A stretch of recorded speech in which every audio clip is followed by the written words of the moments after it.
दाइ अब समाजसेवाको लागि खोलेको वान स्टप ह्यान्डिम्यानको कुरा गर्दा गर्दै होइन दाइ, जब मान्छेलाई रेस्पोन्सिबिलिटी जिम्मेवारीले पुग्छ, पैसाले पुग्छ अनि समाजसेवातिर लाग्ने हो? त्यसो पनि होइन भाइ।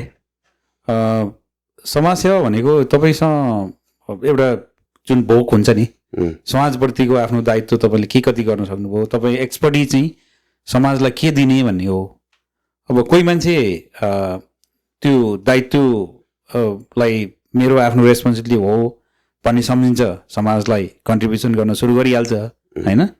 कोही मान्छेले ठिकै छ, म राम्रै छु, हाँसेको छु, बाँचेको छु, रमाइलो छ, म ट्राभल गर्छु, मेरो प्रायोरिटी फरक छन् होइन। म क्याम्पिङ जान्छु, म स्विमिङ जान्छु, अथवा म चाहिँ जिम जान्छु होइन। अब त्यो प्रायोरिटी मध्ये मेरो आफ्नो व्यक्तिगत प्रायोरिटी चाहिँ के हो भने, मैले जुन फेजबाट स्ट्रगल गरेर यहाँसम्म आइपुगेँ अनि मसँग त्यो स्ट्रगल गर्ने फेजहरूमा मैले त्यो गल्ली र गौँडाहरूमा जम्मा गरेको त्यो गौँडा भनेको चाहिँ तपाईँको बाटोमा भर्याङ जस्तो एउटा खुर्किलो जस्तो हुन्छ क्या, त्यसलाई गौँडा भनिन्छ होइन। त्यो चाहिँ एकदम टिपिकल नेपाली भाषा गौडा। गल्ली गौँडा र घुम्तीहरूमा मैले जति एसिडहरू मैले जुन लर्न गरेँ नि, त्यो मैले समुदायलाई दिएर जानुपर्छ भन्ने हो। त्यो मनसायले चाहिँ मैले वान स्टप ह्यान्डिम्यानको कन्सेप्ट पनि त्यसरी नै आएको हो होइन। अब मैले अब त्यो चाहिँ पैसालाई पुगे, पैसाले त कसैलाई पुग्दैन। म सामान्य जागिरे मान्छे हो, समाजसेवा पनि गरिरहेको छु, परिवार पनि पालिरहेको छु, बच्चाहरू हुर्काइरहेको छु होइन। तपाईँ र ममा केही फरक छैन, अरू एभरेज मान्छे र ममा केही फरकै छैन। तर मसँग भोक चाहिँ के रह्यो भने, सामान्य मान्छेले नै असामान्य काम गरेर नि त समस्या हुने नि त। सबै सामान्य भनेर त सामान्य नै हुने भने त्यसमा चाहिँ सामान्य आफैमा सामान्य छैन रे के लास्टमा। मेरो आफ्नो व्यक्तिगत थट चाहिँ के हो भने भाइ, तपाईँको समाजसेवा भनेको तपाईँको ठ्याक्कै पैसै चाहिन्छ भन्ने पनि होइन। मैले समाजलाई सेवा गर्ने हो, कुन हिसाबले सेवा गर्ने हो भन्ने हो। सेवा जसरी गरे पनि हुन्छ। तपाईँ एउटा मान्छेलाई तपाईँले एउटा काममा लगाइदिनु भने त्यो पनि एउटा सेवा हो होइन। जस्तो तपाईँलाई कामदार चाहिरहेछ, एउटा मान्छेलाई काम चाहिरहेछ भने त्यो मान्छेलाई इम्प्लोयरसँग लगेर भेटाइदिने पनि एउटा सेवा हो होइन। त्यो हिसाबले म पनि खुब सेवा गर्छु दाइ। मेरो सेवा चाहिँ कस्तो हुन्छ भने चाहिँ, जुन ठाउँमा पैसा खर्च हुन्छ नि त्यो ठाउँमा म सेवा गर्दिनँ। कसैलाई भन्छुन गरेर हुन्छ, कसैलाई कहीँ कोठा खोजिदिने, मेरो फोन कलले काम गर्छ भने त्यो काइन्ड अफ सेवा चाहिँ मैले गर्छु दाइ होइन। तर त्यो पनि एब्सोल्युटली त्यो सेवा पनि सेवा हो क्या भाइ। पैसा खर्च गरेर सेवा हो नि। पैसा त सम्भव भएसम्म तपाईँलाई कहीँ अड्किनु भयो भने पैसा एसिड हो, त्यसले काम दिन्छ क्या, काम चलाइदिन्छ, त्यो गौँडो टारिदिन्छ। जस्तो तपाईँ गाडीमा ग्यास त त्यो उसले सेवाले हाल्दैन, पैसै चाहियो त्यसलाई, द्रव्य चाहियो होइन। नगद नारायण हुन्छ क्या भाइ, नगद नारायण चाहियो होइन। यति हुँदा हुँदै पनि होइन, यतिसम्म चाहिँ म गर्न सक्छु है। अलिकति नगद नारायण त्यो आत्मसन्तुष्टि हुन्छ नि तपाईँलाई। म यहाँ फलान कहाँ जान्छु, यो काम गरिदिन्छु, अथवा यो मान्छेलाई यहाँ ड्रप गरिदिन्छु, यो हुन्छ नि तपाईँ सेवा भाव हुन्छ नि। त्यो $2 ग्यास चाहिँ तपाईँको त्यो सेवासँग कम्पेयर गर्दाखेरि तपाईँलाई आत्मसन्तुष्टि चाहिँ सेवा गरे बापत हुन्छ। मैले अस्ति एउटा सुनेको थिएँ क्या, जुन सेवा भावनाले खुसी प्राप्त गर्छ नि दाइ, खुसी त धेरै कुराले खुसी भन्छ दाइ। दाइ अहिले सट्ट साँझ बसेर दाइ होइन 2 पेट खाएर कसैको कुरा गर्नु पनि खुसी त हो नि। दाजुभाइ बसेर त्यस्तो खुसी अथवा एक्साइटमेन्ट भन्दा नि सेवाको भावनाले जुन खुसी आउँछ नि, त्यो खुसी लङ लास्टिङ लाग्छ अरे क्या, लङ लास्टिङ टिक्छ अरे क्या। त्यो लङ लास्टिङ ठिक छ भने अर्को कुरो के भने तपाईँको त्यो हुन्छ नि, तपाईँ फुलफिलमेन्ट हुन्छ नि, तपाईँ यस्तो फिल गर्नुहुन्छ नि, तपाईँ आफैले आफूलाई आज चाहिँ मैले एउटा राम्रो काम गरेँ है, तपाईँलाई गौरव हुन्छ क्या भित्रभित्र। तपाईँले होइन म जतिको मान्छे समाजमा अरू पनि होइदिने भए समाज कति सुन्दर हुन्थ्यो होला। ल यो अब गौरव गर्ने कुरामा नि दाइ, आज आइसिसी छ नि, एनआरएनए को क्यानाडाको, तपाईँ आइसिसी बोर्ड मेम्बर हुनुहुन्छ। त्यो भनेको के हो भनेर सम्झाइदिनु हाम्रो भ्युअर्सहरूले बुझ्नु के हो त्यो भनेको। तपाईँलाई फर्स्ट अफ अल हामी चाहिँ शुभकामना दिन चाहन्छौँ। तपाईँ जित्नुभयो, कति भोटले ल्याएर जित्नुभयो त्यो त थाहा भएन, तर जित्नुभएको खबर चाहिँ हामीले पाएको छौँ होइन। तर बधाई छ तपाईँलाई दाइ। थ्याङ्क यू भाइहरू। अब यो कन्ट्रिब्युसन भाइहरूको पनि छ होइन, सबैको छ, यो सबै मान्छेहरू छन्, पुरै क्यानाडाका मान्छेहरू छन्, किनभने सबैले भोट हाल्यो नि त मलाई। सबैले भोट हाल्नु हिस्टोरिक भोट थियो चाहिँ। एडमन्टन जस्तो सानो सिटीमा चाहिँ लगभग 2400 भोट आउनु भनेको तपाईँको त्यो सानो कुरो होइन कि, इट्स नट जोक होइन। त्यति हुँदा पनि मैले समुदायप्रति गरेको कामलाई समाजले मलाई रिवार्ड दिएको हो, अरू केही पनि होइन त्यो हजुर होइन। मैले समुदायलाई मैले करिब एडमन्टनभित्रै 300 भन्दा बढी घर परिवारलाई मैले केही न केही सेवा दिएको छु। त्यस कारणले उनीहरूलाई के छ भने होइन पिताजीले अनेस्ट एडभाइस चाहिँ दिन्छ है, हामीलाई गाह्रो पऱ्यो भने 2 बजे फोन उठाउँछ। अनि कतिपय साथीभाइको मैले के गरेँ, राति 2 बजे बच्चा चाहिँ टोयलेटमा भित्रबाट लक गर्छ, बाहिर चाहिँ त्यो स्लिप भएर टोयलेट ढोका खुल्दैन, 2 बजे गएर मैले रेस्क्यु गरेको छु। कसैको फ्लड भएको छ, तपाईँको हट वाटर ट्याङ्कीबाट पानी त्यो ओभर स्पिल भाल्भ हुन्छ नि, त्यो तपाईँ त्यसबाट पानी चाहिँ तातो पानी गएको गइछ होइन, बेसमेन्टमा तपाईँको 2 फिट पानी आइसक्यो, त्यस्ता मान्छेलाई सहयोग गरेको छु होइन। अब इमर्जेन्सी जे जस्तो पर्दा पनि त्यो पनि कतिपय ठाउँमा चाहिँ ठिक छ होइन, अब दिनुहुन्छ भने ग्यासको पैसा थोरै 150 दिँदा भयो, नदिँदा पनि केही पनि फरक परेन, मात्र सेवा भावले आएको त्यो त केही छैन, त्यो त तपाईँले गरेको कामको होइन अब के भन्ने त्यसलाई फिज होइन, नेपालीमा के भन्नु मिल्छ त्यसलाई, द्रव्य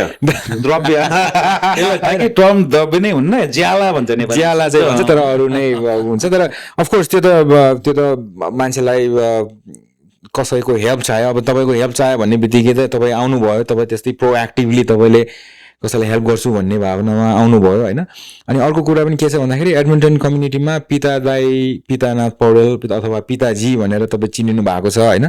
सबै नेपाली कम्युनिटीमा जसले पनि तपाईँलाई चिनेको छ एउटा एकदमै पिस अफ माइन्ड छ कि केही भयो भने पनि तपाईँलाई कन्ट्याक्ट गर्दाखेरि we will get some kind of good recommendation अथवा good advice अथवा तपाईँ आफै पर्सनली गएर रिपेयर एन्ड मेन्टेनेन्सको कामहरू चाहिँ गरिदिनुहुन्छ। एज मैले अघि पनि सुरु गर्दाखेरि भने तपाईँलाई you are jack of all trades, tinfoil hat चाहिँ तपाईँले लाउनै भएको छ होइन। अनि त्यो चाहिँ it's a very good thing.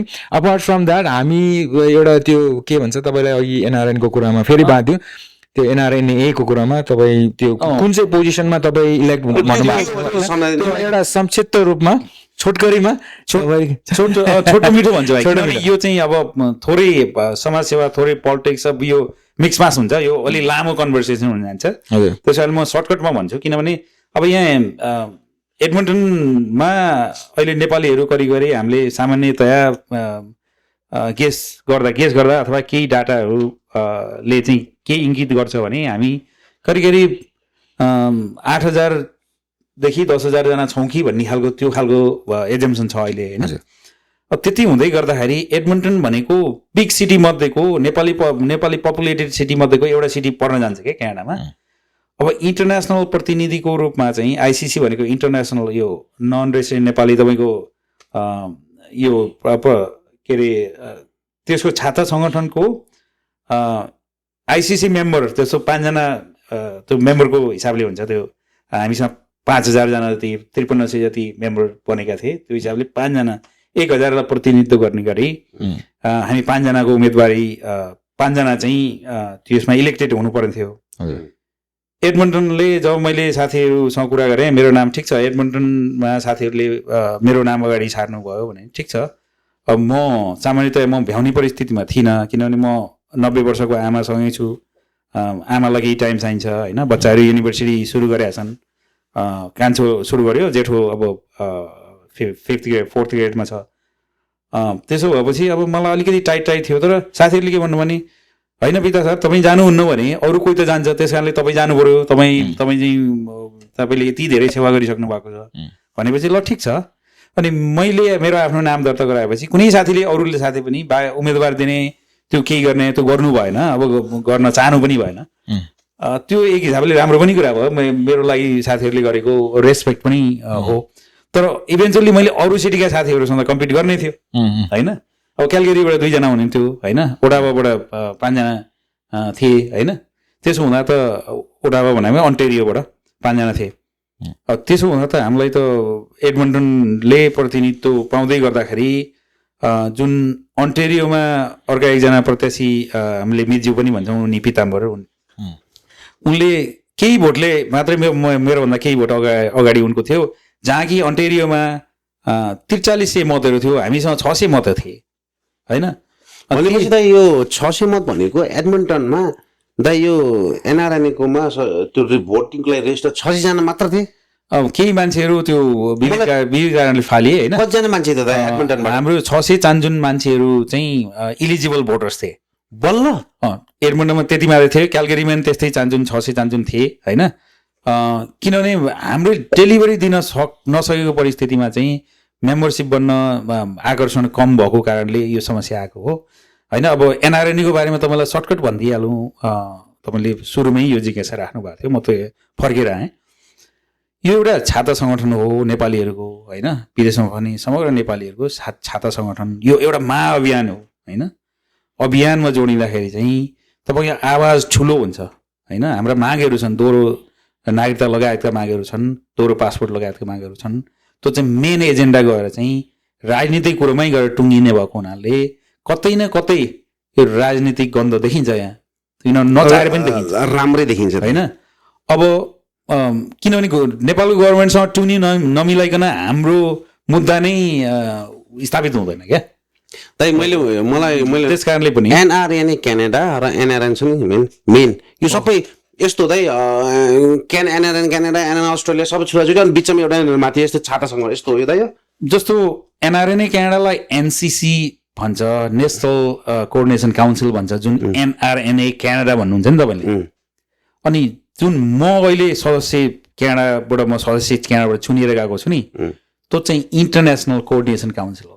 यो चाहिँ जस्तो अस्ट्रेलियाबाट 8 जना आएको होला, युएसएबाट चाहिँ 15 जना आएको होला होइन, अब जापानबाट चाहिँ 25 जना आएको होला। यसरी हामीले आएको जुन सदस्यबाट त्यो चाहिँ अब त्यो इन्टरनेसनल कोअर्डिनेसन काउन्सिलले अक्टोबरमा फेरि अध्यक्ष छान्छ, त्यो चाहिँ ग्लोबल भयो।